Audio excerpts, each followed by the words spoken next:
ನಮಸ್ಕಾರ. ನಮಸ್ಕಾರ. ವೇದಿಕೆಯನ್ನ ಒಮ್ಮೆ ತೋರಿಸ್ಬೋದಾ? ಇಡೀ ಹಾಲ್ ಒಂದ್ಸಲ ನಂಗೆ ತೋರಿಸ್ಬಿಟ್ರೆ ನನಗೆ ಮಾತಾಡ್ಲಿಕ್ಕೆ ಅನುಕೂಲ ಆಗ್ತದೆ. ಇದ್ದಾರೆ, ಕಮಾಂಡೆಂಟ್ ಇದ್ದಾರೆ, ನಾವಿದ್ದೀವಿ, ಇನ್ನು ಮುಖ್ಯ ಅತಿಥಿಗಳಿದ್ದಾರೆ, ಇನ್ನು ಮಿಕ್ಕಿದವರಲ್ಲಿ ಕಮಾಂಡೆಂಟ್ ಟೀಮ್ ಇದೆ. Okay, can I start? Okay, so ನನಗೆ ವೇದಿಕೆ ಸಂಪೂರ್ಣ ಕಾಣಿಸ್ಲಿಲ್ಲ. ಆದರೂ ಕೂಡ ಈ ಒಂದು ವೇದಿಕೆಯಲ್ಲಿ ಉಪಸ್ಥಿತರಿರುವಂತಹ ಎಲ್ಲ ಗಣ್ಯ ಅಧಿಕಾರಿಗಳಿಗೆ, ಹಿರಿಯ ಅಧಿಕಾರಿಗಳು, ಹಾಗೆ ಅಲ್ಲಿ ಇರುವಂತಹ ಎಲ್ಲ ಸಿಬ್ಬಂದಿ ವರ್ಗದವರು, ನನ್ನ ಪ್ರೀತಿಯ ಪೊಲೀಸ್ ಬಂಧುಗಳು, ಹಾಗೆ ನನ್ನ ಯೋಗ ಬಂಧುಗಳು, ಎಲ್ಲರಿಗೂ ನನ್ನ ಹೃತ್ಪೂರ್ವಕ ನಮಸ್ಕಾರ. ಸೊ ಮೊದಲಿಗೆ ಇವತ್ತು 12th ಬೆಟಾಲಿಯನ್ KSRP ಯೂನಿಟ್ನ ಒಂದು ಕಂಪನಿಯ ಉದ್ಘಾಟನಾ ಸಮಾರಂಭಕ್ಕೆ ನನ್ನನ್ನು ಮುಖ್ಯ ಅತಿಥಿಯಾಗಿ ನೀವು ಆಹ್ವಾನಿಸಿರೋದಕ್ಕೆ, ಅದರಲ್ಲೂ ಬಹಳ ವಿಶೇಷವಾಗಿ ಆನ್ಲೈನಲ್ಲಿ ನೀವು ಆಹ್ವಾನವನ್ನು ಇಟ್ಟಿದ್ದೀರಿ, ಅದಕ್ಕೆ ನನ್ನ ಧನ್ಯವಾದಗಳನ್ನು ಸಲ್ಲಿಸ್ತಾ ಇದ್ದೇನೆ. ಸೊ ಪ್ರತಿ ಸಲ ಕಂಪನಿಯ ಉದ್ಘಾಟನೆ ಕಾರ್ಯಕ್ರಮ ನಡೀತಾ ಇರುತ್ತೆ, ಆಡಳಿತಾತ್ಮಕ ವಿಚಾರಗಳ ಕೂಡ ಅದರಲ್ಲಿ ಇರುತ್ತೆ. ಆದರೆ 12th ಬೆಟಾಲಿಯನ್ ವಿಶೇಷ ಏನು ಅಂತ ಹೇಳಿದ್ರೆ, ನಾನು ಗಮನಿಸ್ತಾ ಹಾಗೆ ಬರೀ ಆಡಳಿತಾತ್ಮಕ ಬದಲಾವಣೆ ಅಲ್ಲದೆ ಒಂದು ಹೊಸ ಜವಾಬ್ದಾರಿ, ಅದರ ಜೊತೆಯಲ್ಲಿ ಒಂದು ಹೊಸ ಶಿಸ್ತು, ಹಾಗೆ ಹೊಸ ಸಾಧನೆಗಳತ್ತ ತಮ್ಮ ಟ್ರೈನೀಸನ್ನು ಮುಂದೆ ಕರ್ಕೊಂಡು ಹೋಗೋದ್ರಲ್ಲಿ ಒಂದು ಮಹತ್ವದ ಹೆಜ್ಜೆಯನ್ನು ಸದಾ ಇಡ್ತಾ ಇರುತ್ತೆ. ಸೊ ಅದಷ್ಟಲ್ಲದೆ ಬಹಳ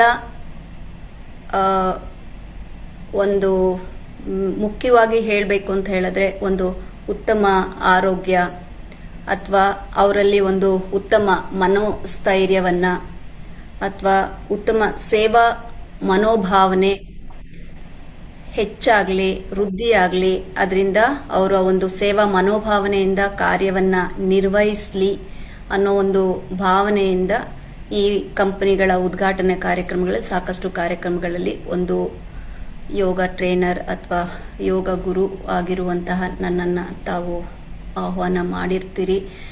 ಸೊ ಹಾಗೆ ಎಲ್ಲರೂ ಒಂದು ಉತ್ತಮ ಸೇವಾ ಮನೋಭಾವನೆಯಿಂದ ಕಾರ್ಯವನ್ನು ನಿರ್ವಹಿಸಿ ಅಂತ ನಾನು ಹಾರೈಸೋದಕ್ಕೆ ಇಷ್ಟಪಡ್ತೀನಿ. ಹಾಗೆ ಮುಂದೆ ನಾವು ಮಾಡುವಂತಹ ಏನು ತರಗತಿಗಳಿದೆ, ಆ ತರಗತಿಗಳು ಬರೀ ಹಾಜರಾತಿಗೆ ಅಲ್ಲದೆ, ಓಕೆ, ಹಾಜರಾತಿಗೆ ಮಾತ್ರ ಅಲ್ಲದೆ ನಿಮ್ಮ ದೈಹಿಕ ಹಾಗೆ ಮಾನಸಿಕ ಆರೋಗ್ಯ ಅಥವಾ ಇನ್ನಿತರ ಯಾವುದೆಲ್ಲ ವಿಚಾರಗಳು ನಿಮಗೆ ಹೇಳ್ಕೊಳ್ಳೋದಕ್ಕೆ ಆಗದೆ ಇರೋವಂಥ ವಿಚಾರಗಳಿರುತ್ತೆ, ಆ ಎಲ್ಲ ವಿಚಾರದ ಆರೋಗ್ಯಕ್ಕಾಗಿ ತಾವು ಭಾಗವಹಿಸಬೇಕು. ಯಾವಾಗಲೂ ನಾನು ಹೇಳ್ತಾ ಇರ್ತೀನಿ, ಮುಖ್ಯ ಅಧಿಕಾರಿಗಳು ಹೇಳ್ತಾ ಇರ್ತಾರೆ, ಯೋಗ ಬರೀ ವ್ಯಾಯಾಮ ಅಲ್ಲ, ಅದು ನಮ್ಮ ಚಿಂತನೆ, ಹಾಗೆ ನಮ್ಮಲ್ಲಿರುವಂತಹ ವರ್ತನೆ, ಹಾಗೆ ನಮ್ಮಲ್ಲಿರುವಂತಹ ಒಂದು ಕರ್ತವ್ಯ ಮಾಡ್ತಾ ಇದ್ದೀವಿ. ಆದರೆ ಆ ಕರ್ತವ್ಯ ನಿರ್ವಹಣೆಯ ಒಂದು ಗುಣಮಟ್ಟವನ್ನು ಹೆಚ್ಚಿಸುವಂತಹ ಒಂದು ಜೀವನ ಪದ್ಧತಿಯನ್ನು ಈ ಯೋಗ ತಂದುಕೊಡುತ್ತೆ ಅಂತ ನಾವು ಯಾವಾಗಲೂ ಹೇಳ್ತಾ ಇರ್ತೀವಿ.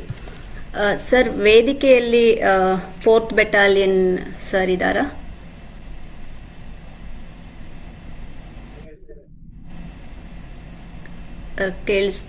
ನನಗೆ ಗೊತ್ತಾಗ್ತಿಲ್ಲ.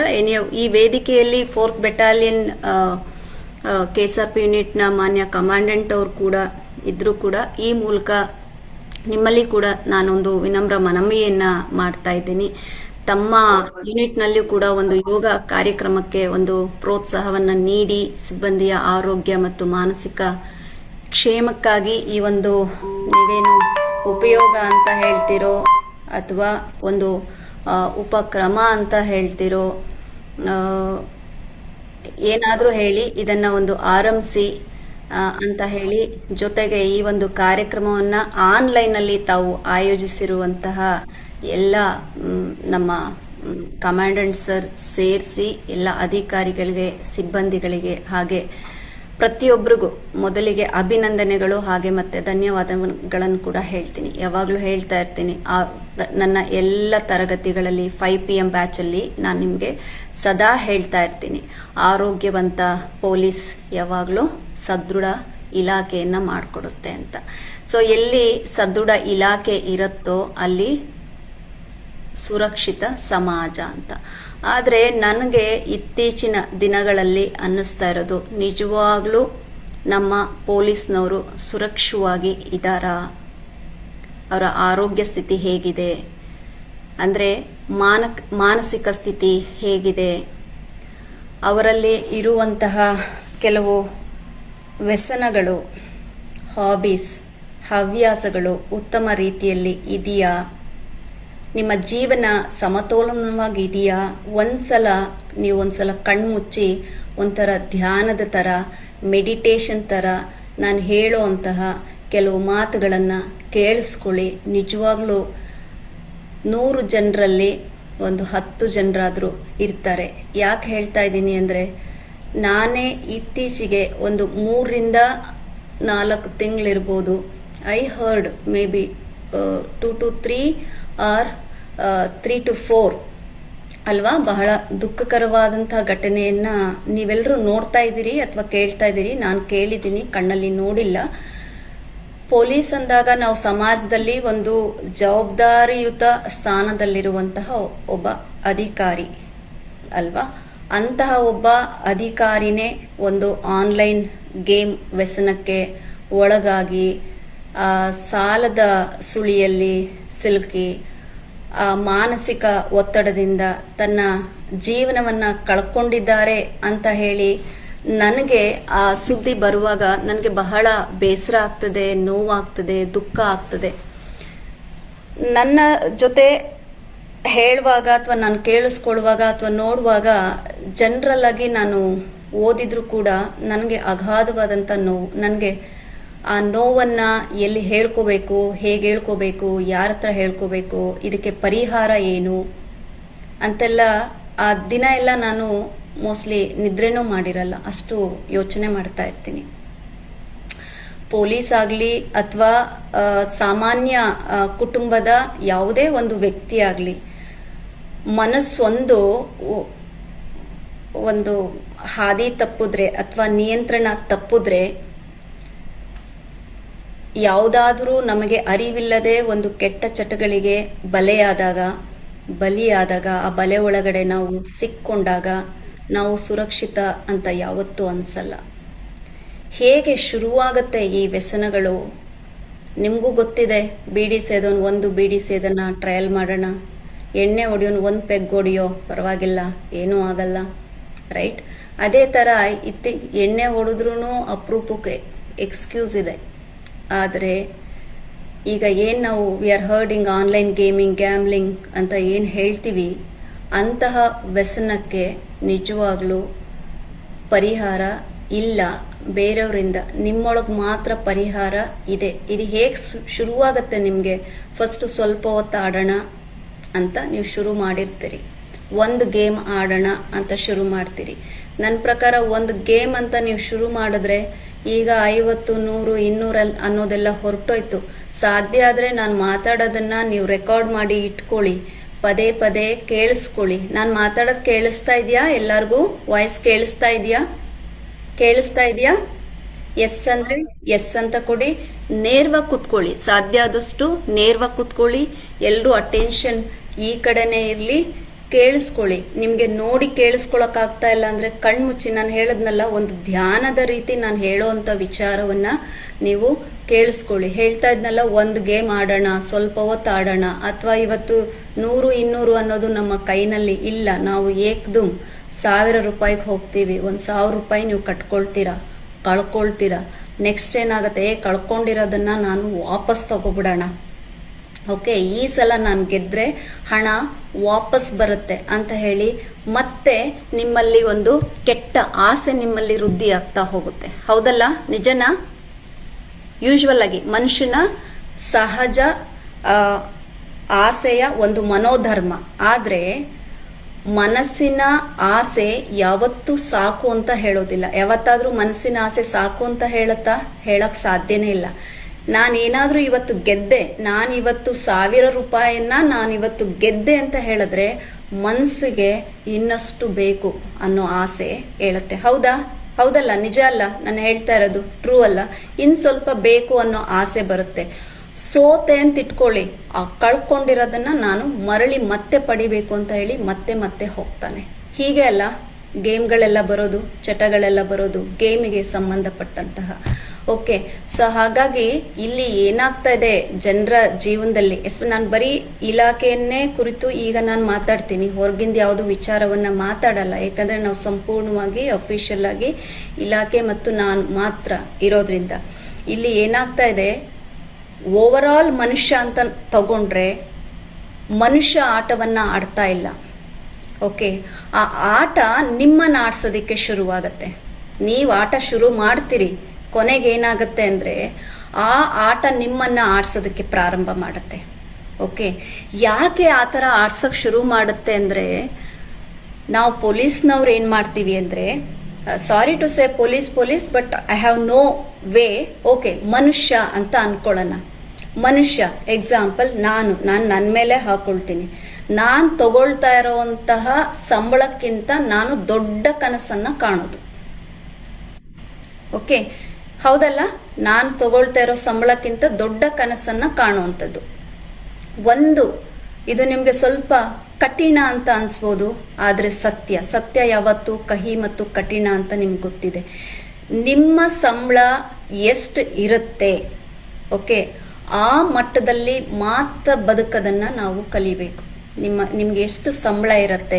ಈಗ ಎಕ್ಸಾಂಪಲ್ ಕಾನ್ಸ್ಟೇಬಲ್ ಸ್ಯಾಲ್ರಿ 40 ರಿಂದ 50, ಮ್ಯಾಕ್ಸಿಮಮ್ 60,000 ಇರ್ಬೋದು. ಕರೆಕ್ಟಾ? ನನಗೆ ಗೊತ್ತಿಲ್ಲ, ಸರಿಯಾಗಿ ಗೊತ್ತಿಲ್ಲ, ಅಂದಾಜಲ್ಲಿ ಹೇಳ್ತಾ ಇದ್ದೀನಿ. ಒಬ್ಬ ಫಾಲೋಯರ್ ಒಂದು 22 ರಿಂದ 30,000 ಇರ್ಬೋದು.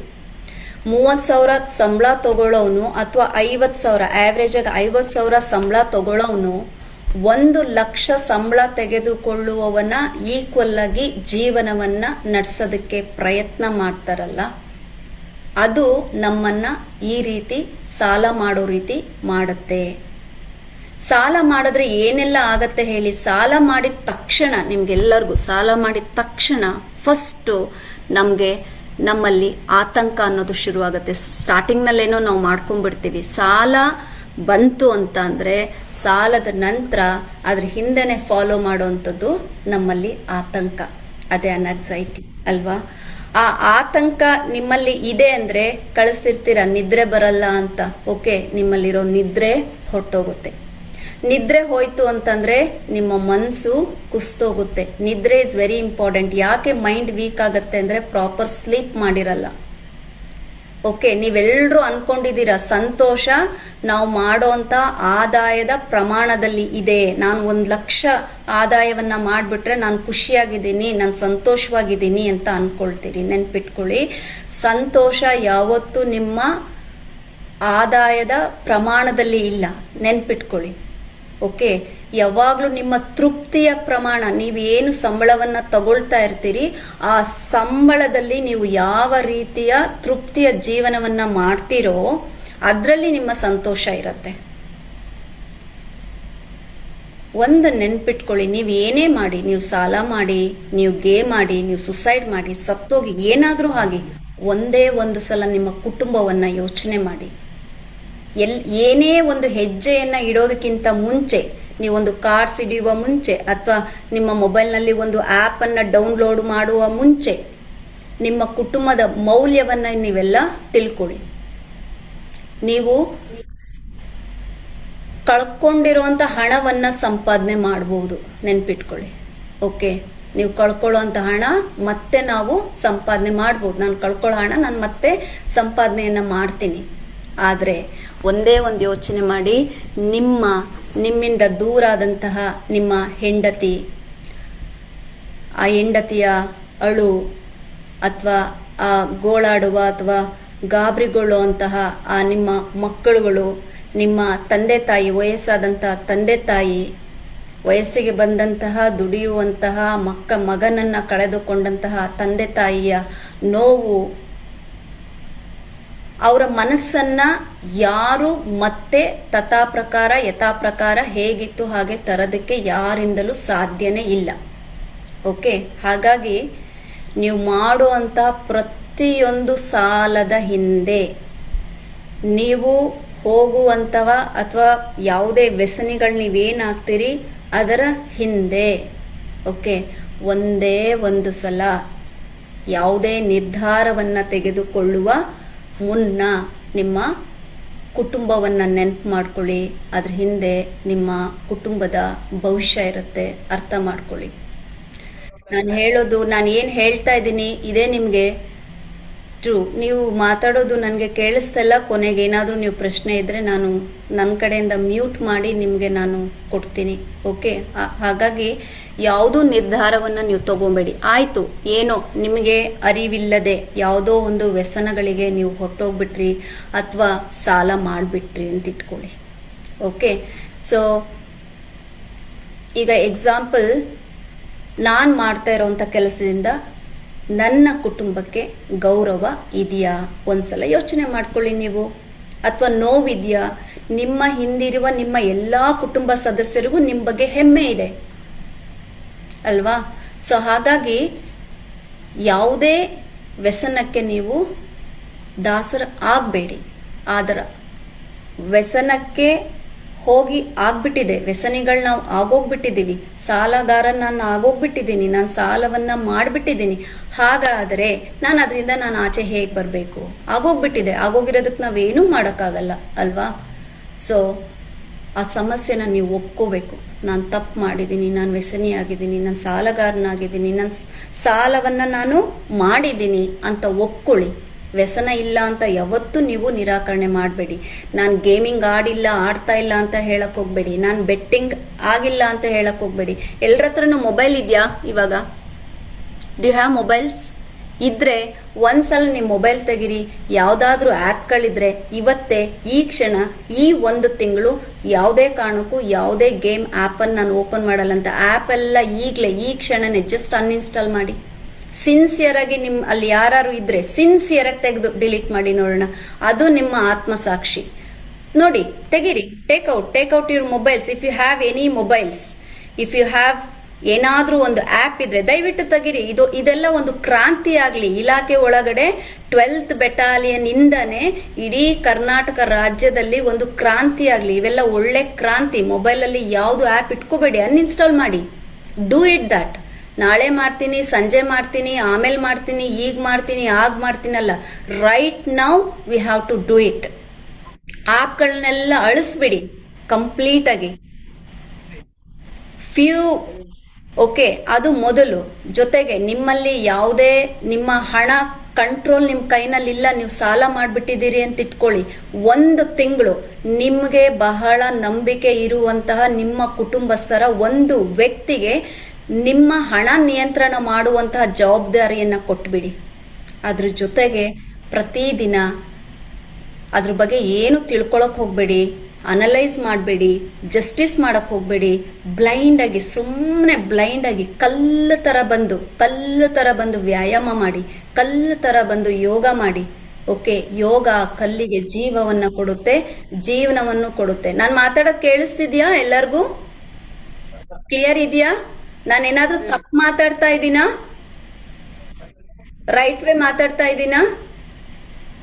ಓಕೆ, ಈಗ ನಾನು ಹೇಳ್ತಾ ಇದ್ದೀನಲ್ಲ, ನೀವು ಕಲ್ ತರ ಬನ್ನಿ, ಏನು ಬೇಡ, ಯಾರ ಮೇಲೂ ಕೋಪ ಬೇಡ. ಯೋಗಕ್ಕೆ ಹೋಗು ಅಂದಿದ್ದಾರೆ, ನಾನು ಹೋಗ್ತಾ ಇದ್ದೀನಿ ಅಷ್ಟೇ, ನಾನು ವ್ಯಾಯಾಮ ಮಾಡ್ತಾ ಇದ್ದೀನಿ. ಓಕೆ, ಆ ಕಲ್ ಬಂದ್ರೂ ಕೂಡ ಕಲ್ಲಿಗೆ ಜೀವವನ್ನ ನೀಡುವ ಮತ್ತು ಜೀವನವನ್ನ ಕಟ್ಟಿಕೊಡುವಂತಹ ಶಕ್ತಿ ಯೋಗಕ್ಕಿದೆ. ಧ್ಯಾನ ಮಾಡಿ. ಇಲ್ಲಿ ದೇಹ ಒಂದನ್ನ ನೀವು ಚಲನೆಯಲ್ಲಿ ಇಟ್ಕೊಂಡ್ರೆ ನಿಮ್ಮ ಮನಸ್ಸು ಶಾಂತವಾಗತ್ತೆ. ಬಟ್ ಇವತ್ತು ಏನಾಗಿದೆ ಅಂದ್ರೆ ನಾವು ದೇಹವನ್ನ ಕಲ್ಲಾಗಿ ಇಟ್ಕೊಂಡಿದೀವಿ, ಮನಸ್ಸನ್ನ ಚಲಿಸೋದಕ್ಕೆ ಬಿಟ್ಟಿದೀವಿ. ಅರ್ಥ ಆಗ್ತಿದ್ಯಾ? ನಿಮ್ಮ ಅಟೆನ್ಷನ್ ಈ ಕಡೆ ಬಂದ್ರೆ ನಾನು ಮಾತಾಡ್ಬೋದು. ಅರ್ಥ ಆಗ್ತಿದ್ಯಾ? ದೇಹ ಏನಾಗಿದೆ, ದೇಹನ ಚಲನೆಯಲ್ಲಿ ಇಟ್ಟದೆ ರೆಸ್ಟ್ ಇಟ್ಕೊಂಡು ಆರಾಮಾಗಿ ನಾವು ಹೀಗಿದ್ಬಿಟ್ಟು ಓಕೆ ಮನಸ್ಸನ್ನ ಹರಿಯ ಬಿಟ್ಟಿದೀವಿ. ಹಾಗಾಗಿ ಮನಸ್ಸಿನಲ್ಲಿ ಶಾಂತಿ ಇಲ್ಲ. ಸೊ ನೀವು ದೇಹವನ್ನ ಚಲಿಸಿ, ದೇಹಕ್ಕೆ ಚಲನೆಯನ್ನ ನೀಡಿ. Okay. So motion is the lotion for your body. Motion ಚಲಿಸ್ಬೇಕು, ಆಗ ಮಾತ್ರ ನಿಮ್ಮ ಮನಸ್ಸು ಏನಾಗತ್ತೆ, ಶಾಂತವಾಗತ್ತೆ. ಜೊತೆಗೆ ಯಾರಾದ್ರೂ ವ್ಯಸನಿಗಳು ನಿಮ್ಮೊಳಗೆ ಯಾರಾದ್ರೂ ನಿಮ್ಮ ಗಮನಕ್ಕೆ ಬಂದ್ರೆ, ಅಧಿಕಾರಿಗಳ ಗಮನಕ್ಕೆ ಬಂದ್ರೆ, ಸಾಧ್ಯ ಆದಷ್ಟು ಒಬ್ಬಂಟಿಯಾಗಿರುವಂತಹ ಸಮಯವನ್ನ, ವ್ಯಸನಿಗಳು ಸ್ವಲ್ಪ ಒಬ್ಬಂಟಿ ಆಗ್ತಾ ಹೋಗ್ತಾರೆ, ಅದನ್ನ ಅವಾಯ್ಡ್ ಮಾಡಿ. ಆದಷ್ಟು ಸಮಯ ಸಿಕ್ಕಿದಾಗ ನಿಮ್ಮ ಕುಟುಂಬದವರಿಗೆ ಹೆಚ್ಚು ಸಮಯವನ್ನ ನೀಡಿ ಅವ್ರ ಜೊತೆ ಸಮಯವನ್ನ ಕಳಿರಿ. ಇನ್ನೂ ಏನಾದ್ರೂ ಅಗತ್ಯ ಇತ್ತು ಅಂತ ಹೇಳಿದ್ರೆ ಆದಷ್ಟು ನೀವು ಕೌನ್ಸಿಲಿಂಗ್ ಹೋಗಿ. ನನ್ನ ಪ್ರಕಾರ ಈಗ ನಮ್ಮ 12th ಬೆಟಾಲಿಯನ್ಗೆ ಏನು ಸ್ಪೆಷಲ್ ಕೌನ್ಸಿಲಿಂಗ್ ಬೇಕಾಗಿಲ್ಲ. ನಾವು ಅತಿ ಅದ್ಭುತವಾಗಿ 5 PM to 6 PM ದೇಹಕ್ಕೆ ನಾವು ದೇಹವನ್ನ ದಂಡಿಸ್ತಾ ಇರೋದ್ರಿಂದ ನಮ್ಗೆ ಅಲ್ಲೇ ಎಲ್ಲ ನಿಮ್ಮಿಂದ ನೀವೇ ಲೀಡರ್ ಆಗ್ತಾ ಇದ್ದೀರಿ, ನಿಮಗೆ ನೀವೇ ಗುರು ಆಗ್ತಾ ಇದ್ದೀರಿ. ಓಕೆ. ಆದರೂ ಇನ್ನು ಅತಿ ಹೆಚ್ಚಿನ ಮಟ್ಟದಲ್ಲಿ ಅವಶ್ಯಕತೆ ಇದ್ದಾಗ ನೀವು ದಯವಿಟ್ಟು ಯಾವುದಾದ್ರೂ ಒಂದು ಮಾನಸಿಕ ತಜ್ಞರು ಯಾರ ಹತ್ರನಾದ್ರೂ ಹೇಳ್ಕೊಳ್ಳಿ. ನಿಮ್ಗೆ ಬಹಳ ಆಪ್ತರು ಯಾರಿರ್ತಾರೆ ಅವ್ರ ಜೊತೆ ನೀವು ಹೇಳ್ಕೊಳ್ಳಿ. ಯಾರ ಜೊತೆನೂ ಹೇಳ್ಕೊಳಕ್ ಆಗ್ತಾ ಇಲ್ವಾ, ನಾನ್ ನಿಮ್ ಜೊತೆ ಸದಾ ಇರ್ತೀನಿ. ನೀವು ಅಕ್ಕ ಅಂತಿರೋ, ತಂಗಿ ಅಂತಿರೋ, ತಾಯಿ ಅಂತಿರೋ, ಗುರು ಅಂತಿರೋ,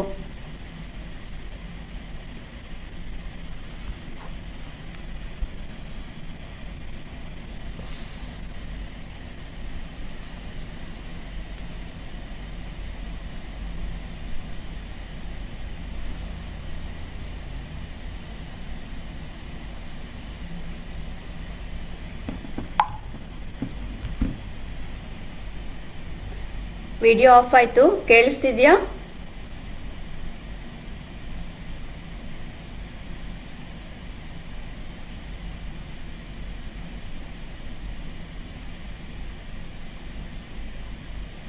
hello.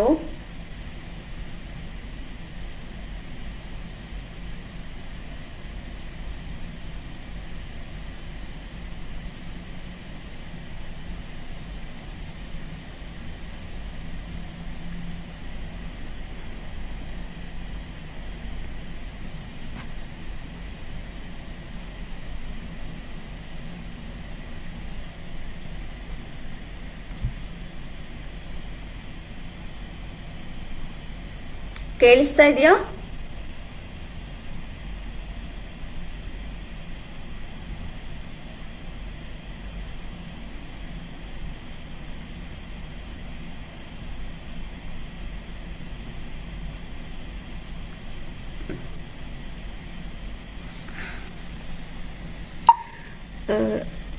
Namaste sir, right now I am in a meeting. I call you back after meeting. Thank you.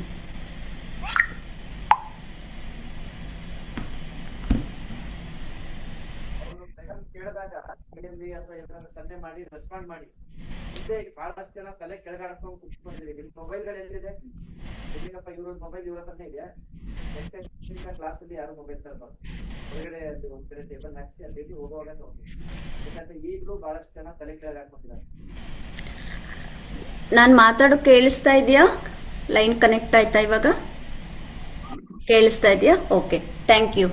ಅದೇ ನಾನು ಹೇಳ್ತಿದ್ನಲ್ಲ, ನಿಮ್ಗೆ ಅಫಿಷಿಯಲ್ ಆಗಿ ಯಾರಾದ್ರೂ ಬಂದು ನಿಮ್ಮ ಅಧಿಕಾರಿಗಳ ಜೊತೆ ಹೇಳ್ಕೋಬೇಕು ಅಥವಾ ಫ್ರೆಂಡ್ಸ್ಗಳ ಜೊತೆ ಹೇಳ್ಕೋಬೇಕು ನಿಮ್ಮಲ್ಲಿರೋ ಅಂತ, ನಾನು ಇಂಥದಕ್ಕೆ ನಂಗೆ ಗೊತ್ತಿಲ್ಲದೇನೆ ಇಂಥದಕ್ಕೆ ನಾನು ದಾಸನಾಗ್ಬಿಟ್ಟಿದ್ದೀನಿ, ವ್ಯಸನಿ ಆಗಿದ್ದೀನಿ, ಅಥವಾ ನಾನು ಇಷ್ಟು ಸಾಲ ಮಾಡಿದ್ದೀನಿ, ಇಂತಹ ಒಂದು ಸ್ಟ್ರೆಸ್ ಅಲ್ಲಿ ಇದ್ದೀನಿ, ಹೇಳ್ಕೊಳಕ್ ಕಷ್ಟ ಆಯ್ತು ಅಂದಾಗ ನಾನು ಹೇಳ್ತೀನಲ್ಲ, ಜಗತ್ತಿನ ಯಾವುದೇ ಮೂಲೆಯಲ್ಲಿದ್ರು I will be there for you for any time. ನಾನು ಆಗ್ಲೇ ಹೇಳ್ತಾ ಇದ್ದೆ, ನಿಮ್ಮನ್ನ ನೀವು ಯಾವ ರೂಪದಲ್ಲಿ ನನ್ನನ್ನ ನೀವು ನೋಡ್ತಿರೋ, ಹೇಳದ್ನಲ್ಲ, ಗೆಳತಿಯಾಗಿ, ಒಂದು ಟ್ರೈನರ್ ಆಗಿ, ಒಂದು ಗುರುವಾಗಿ, ಒಂದು ತಾಯಿಯಾಗಿ ಸದಾ ನಾನು ನಿಮ್ ಜೊತೆ ಅಂತೂ ಇರ್ತೀನಿ. ಯಾಕೆ ಅಂತಂದ್ರೆ ಯೋಗ ಬರೀ ದೇಹವನ್ನ ಬಗ್ಸೋದು, ಆಸನಗಳನ್ನ ಮಾಡೋದು ಅನ್ನೋ ಕಲೆ ಮಾತ್ರ ಅಲ್ಲ.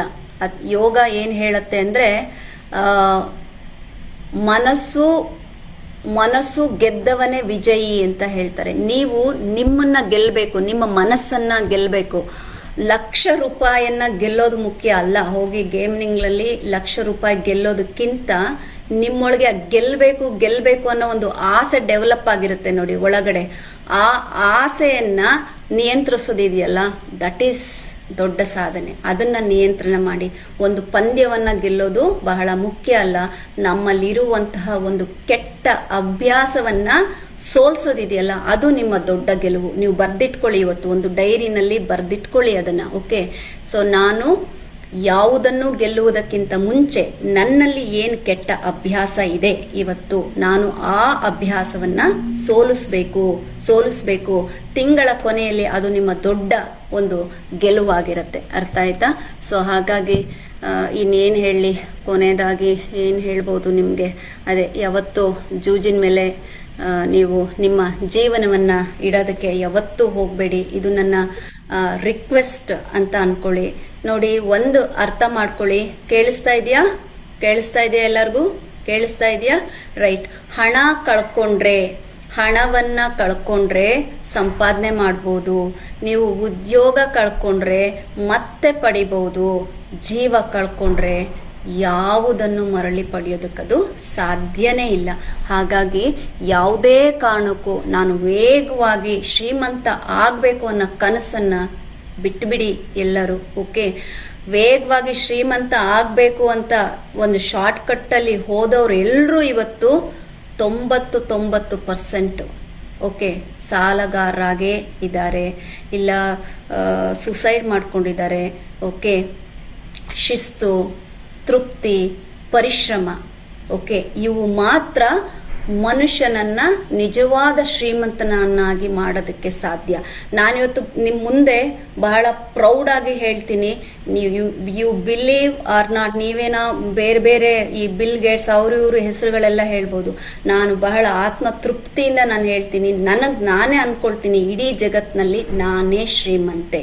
ಯಾಕಂದ್ರೆ ನನ್ನಲ್ಲಿ ಶಿಸ್ತು ಇದೆ, ನನ್ನಲ್ಲಿ ಒಂದು ತೃಪ್ತಿದಾಯಕವಾದಂಥ ಒಂದು ಜೀವನ ಇದೆ. ಯಾಕಂದ್ರೆ ನಾನು ಬಹಳ ಪರಿಶ್ರಮವನ್ನ ಪಡ್ತೀನಿ. ಅದರಲ್ಲಿ ಯಾವುದೇ ಎಕ್ಸ್ಕ್ಯೂಸು ನಾನು ಯಾವತ್ತೂ ಕೊಟ್ಕೊಂಡಿಲ್ಲ. ಹಾಗಾಗಿ ಇವತ್ತು ನೀವೆಲ್ಲ ಒಂದು ಸಂಕಲ್ಪವನ್ನ ಮಾಡಿ. ಈ ಕ್ಷಣಕ್ಕೆ ನನ್ನ ಮೈಂಡಲ್ಲಿ ಏನು ಬರುತ್ತೆ ನೋಡ್ತೀನಿ, ಅದೇ ಪದಗಳನ್ನ ನಾನು ನಿಮ್ಗೆ ಹೇಳಿಸ್ತೀನಿ. ಎಲ್ಲರೂ ನಿಮ್ಮ ಕೈಯನ್ನ ನಿಮ್ಮ ಎದೆ ಮೇಲೆ ಇಟ್ಕೊಳ್ಳಿ, ಹೇಳ್ಕೊಡ್ತೀನಿ, ಹೇಳಿ ಹಾಗೆ. ನಾನು ನನ್ನ ಮನಸ್ಸಿನ ಮಾಲೀಕ,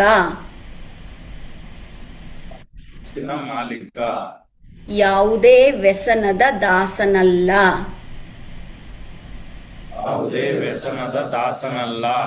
ನನ್ನ ಆದಾಯದ ಮಿತಿಯಲ್ಲಿ ನಾನು ಬದುಕುತ್ತೇನೆ.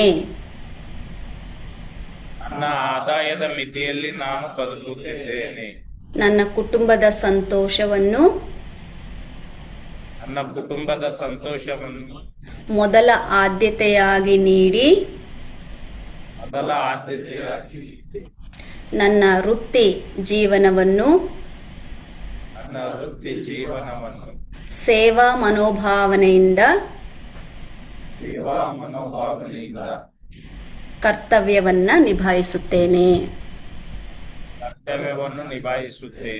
Very good. ಕೈಯನ್ನ ತೆಗಿರಿ. ಇದು ನೀವೆಲ್ಲರೂ ಮಾಡಿದಂತಹ ಇವತ್ತು ಸಂಕಲ್ಪ. ಇವತ್ತಿಂದ ನಾಳೆಯಿಂದ 1 ತಿಂಗಳು ನಾವೆಲ್ಲ ಯೋಗ ತರಗತಿಯಲ್ಲಿ ಇರ್ತೀವಿ. ಇನ್ನೊಂದು ಕೊನೆಯದಾಗಿ ಇನ್ನೊಂದು 2 ನಿಮಿಷ ಏನೋ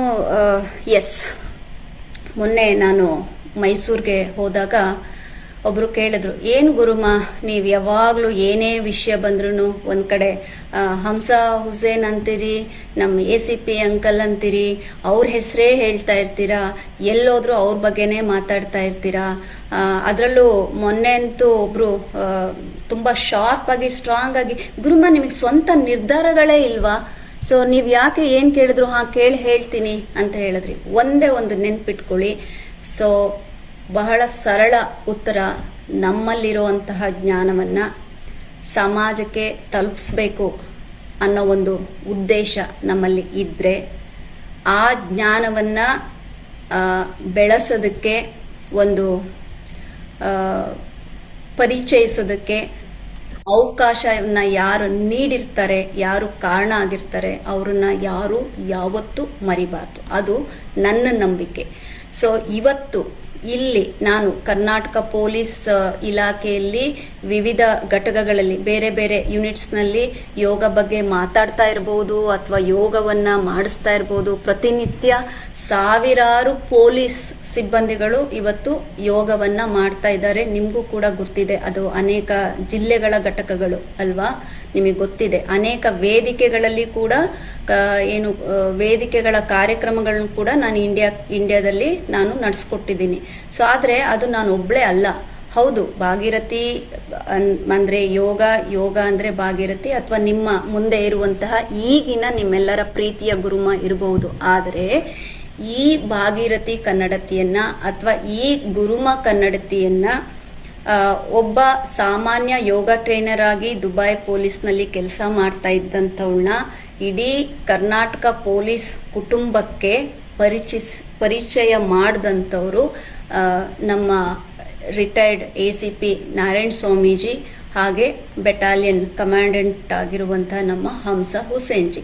ಹಾಗಾಗಿ ನಾನು ಎಲ್ಲೇ ಹೋದ್ರೂ ಕೂಡ ಯಾವುದೇ ವೇದಿಕೆ ಆಗಲಿ ಅಥವಾ ಯಾವುದೇ ಸಾಮಾನ್ಯ ಜನರ ಮಧ್ಯ ಇದ್ರೂ ಕೂಡ ಅಥವಾ ಯಾವುದೇ ಅಧಿಕಾರಿಗಳ ಮಧ್ಯ, ಬೇರೆ ಬೇರೆ ಅಧಿಕಾರಿಗಳಿದ್ದಾರೆ ಇಲ್ಲ ಅಂತಲ್ಲ, ಈಗಿನ ಈ ಕ್ಷಣಕ್ಕೆ ಈ ವೇದಿಕೆಯ ಮುಂಭಾಗದಲ್ಲಿರುವಂತಹ ಎರಡು ವ್ಯಕ್ತಿತ್ವಗಳು ಏನಿದ್ದಾರೆ, ಓಕೆ, ಅವರ ಹೆಸರನ್ನ ನಾನು ಬಹಳ ಗೌರವದಿಂದ ಉಲ್ಲೇಖಿಸುವ ಹಕ್ಕು ನನಗೆ ನಿಜವಾಗ್ಲೂ ಇದೆ. ನಾ ಪ್ರೀತಿಯಿಂದ ಉಲ್ಲೇಖ ಮಾಡ್ತೀನಿ, ಹಾಗೆ ಅದು ನನ್ನ ಕರ್ತವ್ಯ ಕೂಡ ಹೌದು. ಇವತ್ತು ಅವರು ನನ್ನ ವಿದ್ಯಾರ್ಥಿ ಆಗಿರ್ಬಹುದು ಯೋಗದಲ್ಲಿ, ಮತ್ತು ಒಬ್ಬ ಒಳ್ಳೆ ಸ್ನೇಹಿತ ಕೂಡ ಆಗಿರ್ಬೋದು, ಪ್ಲಸ್ ನನ್ನ ಕುಟುಂಬ ಸ್ನೇಹಿತರು ಕೂಡ ಆಗಿರ್ಬೋದು, ನನ್ನ ACP ಅಂಕಲ್ ನನ್ನ ರಕ್ತ ಸಂಬಂಧಿ ಕೂಡ ಹೌದು. ಆದರೆ ಅದಕ್ಕೆಲ್ಲ ಮುಂಚೆ ಒಂದು ಯೋಗ ಸೇವೆಯನ್ನ ಮಾಡೋದಕ್ಕೆ ಒಂದು ದೊಡ್ಡ ವೇದಿಕೆಯನ್ನ ನೀಡಿದ ವ್ಯಕ್ತಿ ಮತ್ತು ವ್ಯಕ್ತಿತ್ವ ಹೊಂದಿರುವಂತಹ ವ್ಯಕ್ತಿತ್ವಗಳು ಅವರು. ಹಾಗಾಗಿ ಆ ಸ್ಥಾನವನ್ನ ನಾನು ಯಾರಿಗೂ ಕೊಡೋದಕ್ಕೆ ಯಾವುದೇ ಕಾರಣಕ್ಕೂ ರೆಡಿ ಇಲ್ಲ.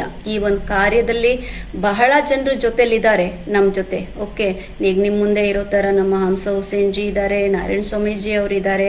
ಓಕೆ, ಸೊ ಅಷ್ಟೇ ಅಲ್ಲ, ಅಲ್ಲಿ ರಘುನಂದನ್ ಜಿ ಅವರು ಇರ್ಬೋದು, ಅಥವಾ ನಮ್ಮ ಕರಾಟೆ ಮಾಸ್ಟರ್ ಕೂಡ ಅಲ್ಲಿ ಇರ್ಬೋದು, ಬೆಂಗಳೂರಿಂದ DCPs, ACPs ಅಥವಾ ವಿವಿಧ ಜಿಲ್ಲೆಗಳ ಅಧಿಕಾರಿಗಳು ಎಲ್ಲ SP-ಗಳಾಗಿರ್ಬೋದು.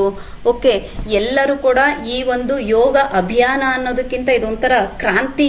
ಯೋಗ ಫೀಲ್ಡ್ ನಲ್ಲಿ ಒಂದು ಕ್ರಾಂತಿಯನ್ನ ಮಾಡಿದಂತ ಸಮಯ ಈ 2 ವರ್ಷಗಳು. ಹಾಗೆ ನಮ್ಮ ಅಸಿಸ್ಟೆಂಟ್, ನಮ್ಮ ಡೆಪ್ಯೂಟಿ ಕಮಾಂಡೆಂಟ್ ಸರ್ ಕೂಡ ಇಲ್ಲಿ ಇದ್ದಾರೆ. ಅವರ ಒಂದು ಸಹಕಾರ ಕೂಡ ಇಲ್ಲಿ ನಾನು ನೆನೆಸ್ಕೋಬೇಕಾಗ್ತದೆ. ಇದೆಲ್ಲ ಒಂದು ತಂಡ. ಓಕೆ, ನನಗೆ ಈ ಒಂದು ತಂಡ ನೀಡಿದಂತಹ ಮೊದಲ ಅವಕಾಶ ಏನಿದೆ ಅಲ್ವಾ, ಸೊ ಅವರು ನನ್ನ ಮೇಲೆ ವಿಶ್ವಾಸವನ್ನ ಇಟ್ರಿ. ನೀವು ನನ್ನ ಸೇವೆಯನ್ನ ಪೊಲೀಸ್ ಇಲಾಖೆಗೆ ನೀವು ಪರಿಚಯ ಮಾಡಿಕೊಟ್ಟಿದ್ದೀರಿ.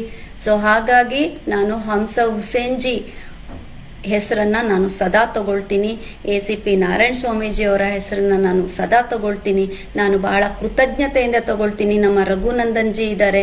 ಸೊ ಬಹಳ ಖುಷಿ ಆಗ್ತದೆ. ಒಬ್ಬೊಬ್ರು ಕೂಡ ಒಂದೊಂದು ಯುನಿಕ್ ಪರ್ಸನಾಲಿಟಿಯನ್ನ ಹೊಂದಿರುವಂತಹ ಪರ್ಸನಾಲಿಟೀಸ್. ಇದು ನನ್ನ ಕೃತಜ್ಞತೆ, ಇದು ನನಗೊಂದು ಸಿಕ್ಕಿರುವಂತ ಒಂದು ಅವಕಾಶ. This is my gratitude for each and every one. ಆದ್ರಿಂದ ಇದನ್ನ ಇವತ್ತು ಎಲ್ಲರೂ ನೆನ್ಪಿಟ್ಕೊಳ್ಳಿ.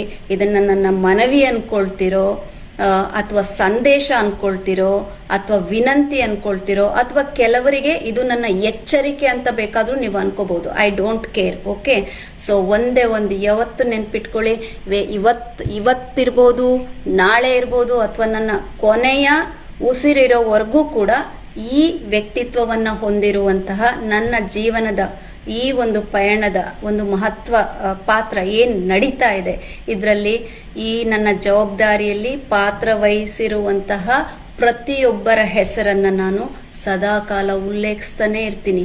ಅದು ಗೌರವದಿಂದ, ಪ್ರೀತಿಯಿಂದ, ಆತ್ಮೀಯತೆಯಿಂದ, ಫ್ರಮ್ ನನ್ನ ಆಂತರ್ಯದಿಂದ ನಾನು ಹೇಳ್ತಾನೆ ಇರ್ತೀನಿ.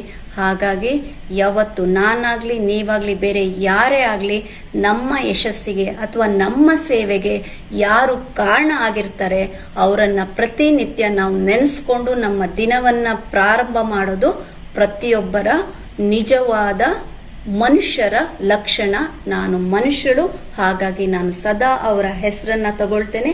ಅಂಡ್ ನನ್ನ ಜೊತೆಗೆ ಅವರನ್ನೂ ಕರ್ಕೊಂಡು ಹೋಗ್ತಾ ಇರ್ತೀನಿ, ಅವ್ರ ಜೊತೆ ನಾನು ನಡೀತಾ ಇರ್ತೀನಿ. ಇದು ನನ್ನ ಕೊನೆಯ ಸಂದೇಶ ಎಲ್ಲರಿಗೂ. ಮತ್ತೊಮ್ಮೆ ಮಗದೊಮ್ಮೆ ಎಲ್ಲರಿಗೂ ಅನಂತ ಅನಂತ ಧನ್ಯವಾದಗಳು. ಧನ್ಯೋಸ್ಮಿ. ಸಾಯಿರಾಮ್. ಸರ್ವೇ ಜನ ಸುಖಿನೋ ಭವಂತು. Thank you.